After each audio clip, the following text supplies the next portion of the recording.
qu'une femme éduque toute une nation. Tout le monde qui est tous à na pouvoir. Tous à makoki à kosala makambo ebele pona kobongo la penza makambo ebele na kati ya société. Mais zani biso moko nanu de toza engagé te. Donc ba mama penza teme oyo efongola biso na yoki ya mama pesi motuna lobi pona nini chaque mbula na mbula tozalaka kaka toye tolobi tokaboli makasi tosali boye tokei tozongi. Donc bitumba kotikala kaka libela na libela biso sikoyo totelema. Maman a dit l'église à l'obéi, Sainte Irénée à l'obéi, l'homme debout, c'est la gloire de Dieu. La femme debout, c'est la gloire de Dieu. Totelema. Comment on dit que soki to sangani to tie makanisi sika moko to kiti na barabara ndenge balobi wana même régie des eaux akoyoka biso pe tokozwa ba solution.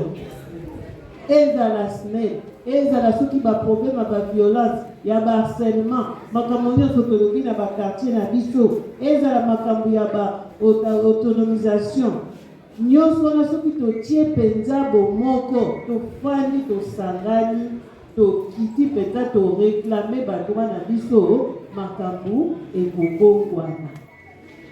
Toyoki awa bato na bato bazoloba par rapport à mibeko mama babi ya mokalobaki ya mibeko ezali bamama mibeko nyonso ndenge mama lobi wana avance monene eza deja na mboka na biso bamibeko presque nyonso ezali nango me biso bamama nde tozali na kati ya ignorance tozoluka koyeba mibeko ya mboka te oyo ezokoprotege biso tozotika basakana na biso basala na biso lolenge balingi parce que biso moko tozoluka koyeba mibeko te me mibeko ezali oyo nyonso chaque situation oyo discrimination boye harcèlement oyo violence conjugale oyo soki na mosala toza na viol physique wana mais toza mpe na baharcèlement sexuel tozali na makambo ebele omoni neti bana basi ebele omona kobima libanda soki alatika mwa eloko moko boye omona bana libali bakomi koharcele ye kolanda ye nayebi te soki boza na expérience wana bamama oyo boza na bana basi na bandako ya pression wana ya bana libali. To awa tozali doyenne Sainte Marie de Kimwenza na diocèse ya Kisantu yango wana lelo Assemblée générale à mois de mars, tout ça, à la paroisse Saint-Jean Apôtre, na thème international et national et à mois de la femme, au babimisa qui na ministère à genre et famille. To lundi penza matin à kitoko et pesami awa na mami reye et l'équipe malamu. To yo ki makambo ebele penza o to yeba kité ya droit de la femme et de la jeune fille. Depuis bakabole bino doyenne Sainte Marie de Kimwenza eza conférence ya liboso oyo bolengeli mpona célébrer journée ya femme bien eza déjà une activité habituelle.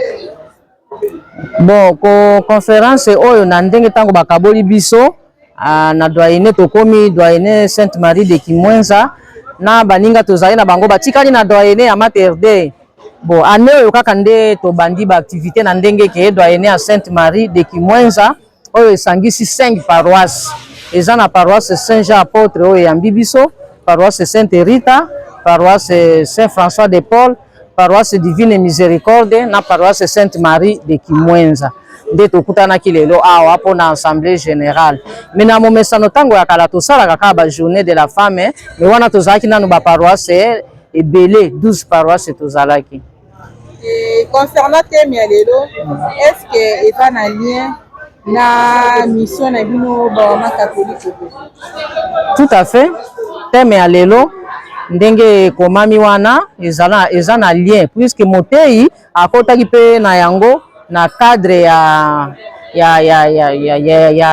mama chrétienne nde nini tosengeli kotambola makambo ebele toyebaki te alakisi biso vraiment makambo maike oyo ekosalisa biso na kati ya mabota, na kati ya bakartier, misala esika nyonso tozwami na vie quotidienne, la vie quotidienne des mamans. Et les autres, On a appris aussi beaucoup de choses que tozalaki koyeba te. lokola nini par exemple? Lokola droit ya de la femme tango azwi makambo ke papa akufi, ba droit ebele ba mama baza ko bénéficier na yango te, na bana pe ba orphelin baza kotika, ba veuve na ba orphelin bazo souffrir na makambo ya famille, po soki moto akufi bango baza ko ravir vraiment ba droit oyo eza ya bana na ya veuve.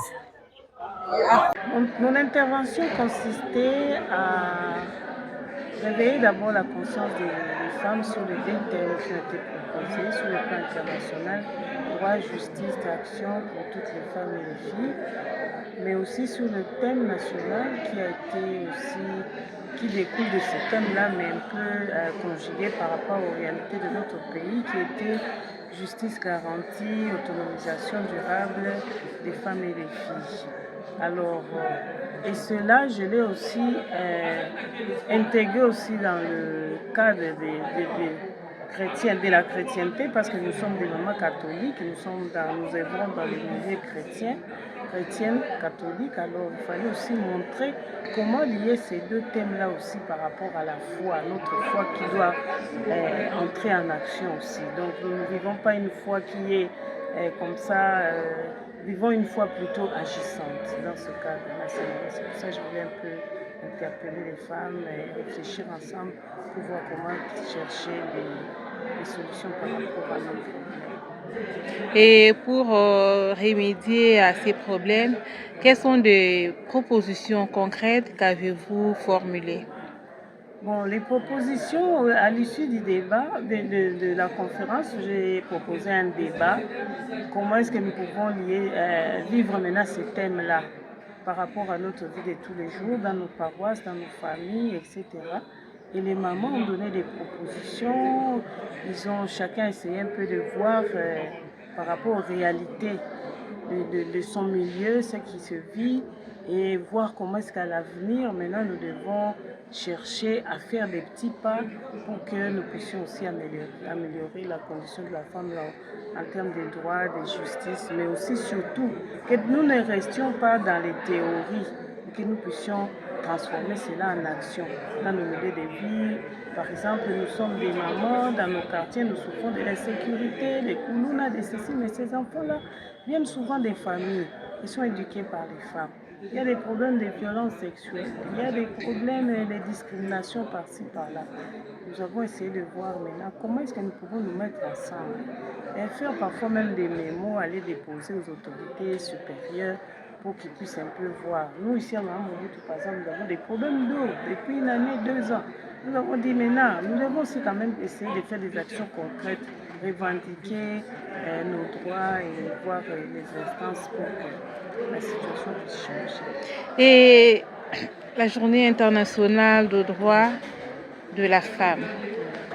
Maman Mireille, actuellement, comment la femme peut-elle revendiquer ses droits pour que ceci ne devienne pas une menace pour son foyer? Bon, nous avons dit revendiquer ces droits. Bon, c'est un combat bien sûr, mais pas un combat physique. Hein. C'est un combat sur le plan formel, sur le plan des lois que nous devons essayer de faire changer.